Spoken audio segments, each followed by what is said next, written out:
Welcome to House of Horrors. Some sins never fade, some souls never rest, and some curses last forever. Turn off the lights, put on your headphones. This is elevator floor 13.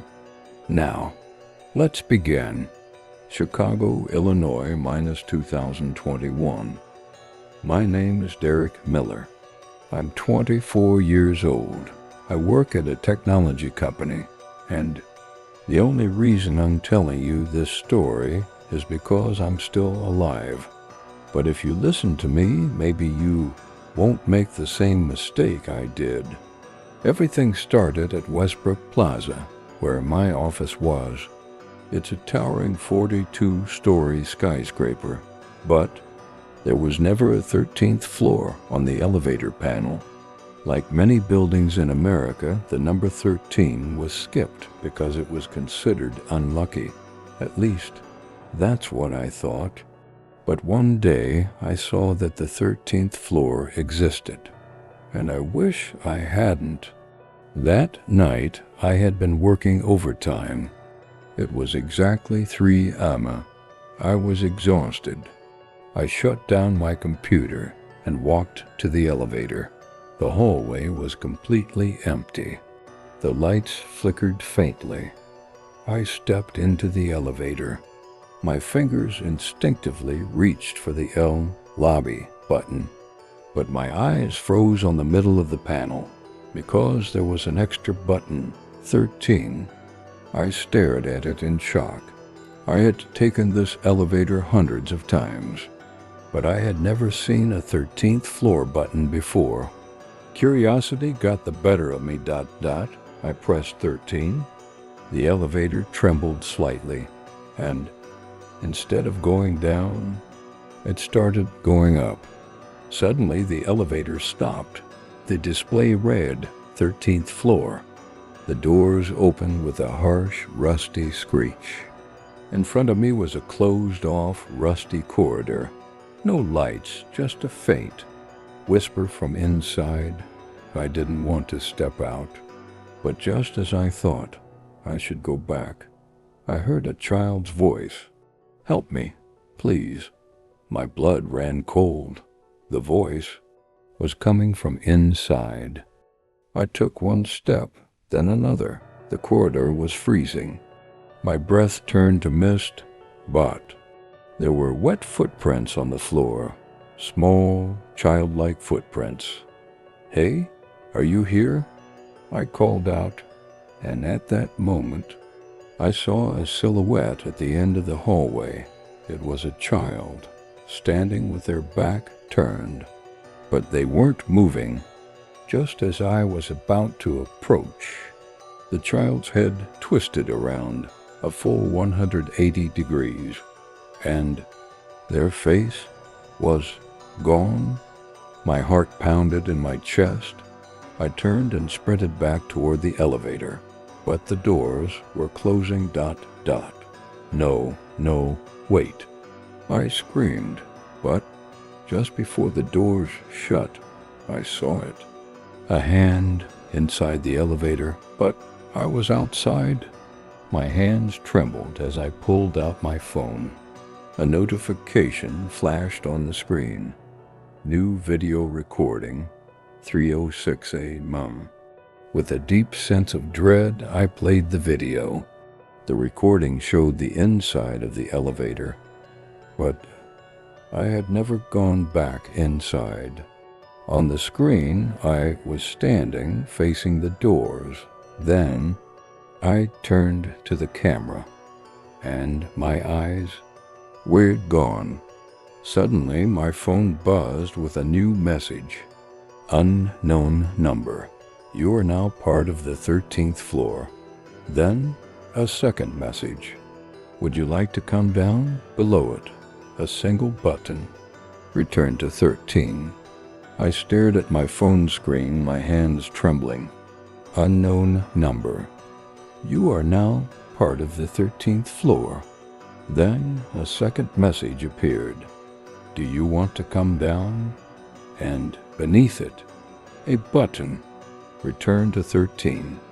My hand was sweaty. I didn't want to press it, but did I have any other choice? Suddenly, a rusty elevator door appeared before me, but it wasn't the one I had used before. It looked much older. Above it, a nearly erased sign read, "Floor -13." The doors creaked open by themselves. The inside was dark, and the walls were covered in rust. But there was someone standing in the corner. A woman. The woman looked about 30 years old. She wore an old-fashioned, dark work uniform. Her face looked exhausted, terrified. When she saw me, she lifted her head slightly and whispered, "Did you press the button too?" I swallowed hard. "Who are you?" Her eyes filled with tears. I'm Laura Scott. I've been trapped here since 2015. You need to escape. And whatever you do, don't look into the mirrors." I barely managed to say mirrors when reflections appeared on the elevator walls, but they weren't ours. Inside were people who looked like us, but they moved differently. Suddenly, one of my reflections lifted its eyes and stared directly at me. It smiled. And said, "You don't belong here, but you will."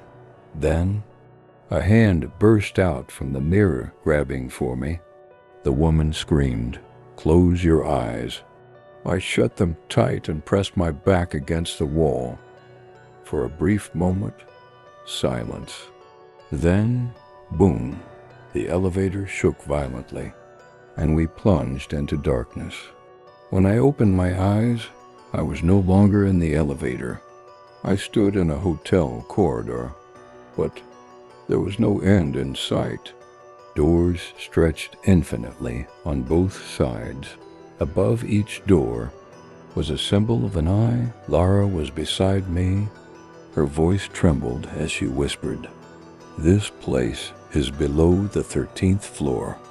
They call it the void floor." At the far end of the corridor stood a single different door. In bold red letters, 1313. Lara stepped back, her face pale. "That is the devil's office. If you enter, reality will never be the same." But then from behind the door, a child's voice, "Please, help me." It was the same child's voice I heard in the elevator. The child's voice sounded desperate. I knew there was no turning back, so I opened the door and stepped into another world. Suddenly, I was in the heart of Chicago, but everything was inverted. The sky was pitch black and the clouds blood red. The streets were empty. Not a single person, only shadowy figures wandered aimlessly, and everywhere the sound of elevators echoed. My phone lit up on its own. A live stream started. The title read, "Derek's Final Journey, 13th Floor," and on the screen was me, but I had never started a stream. Viewers, 13,131. The comments flooded in. "Oh my God, is this live? The 13th floor legend is real. He won't escape." Suddenly, every elevator on the street opened at once. From them came people, but their eyes were missing, and they all turned toward me. From the live chat, I heard viewers screaming, "Behind you! Run, Derek, run!" So I ran. As I sprinted through the city, a massive billboard flickered above me. "Exit the 13th floor. Collect 13 tokens." Tokens? What tokens? Then I saw something glint on the ground. The first token, it read, "Save someone." In a narrow alley, I found the child, the one I had heard before. He was cornered, his eyes wide with terror. Two shadow creatures loomed over him.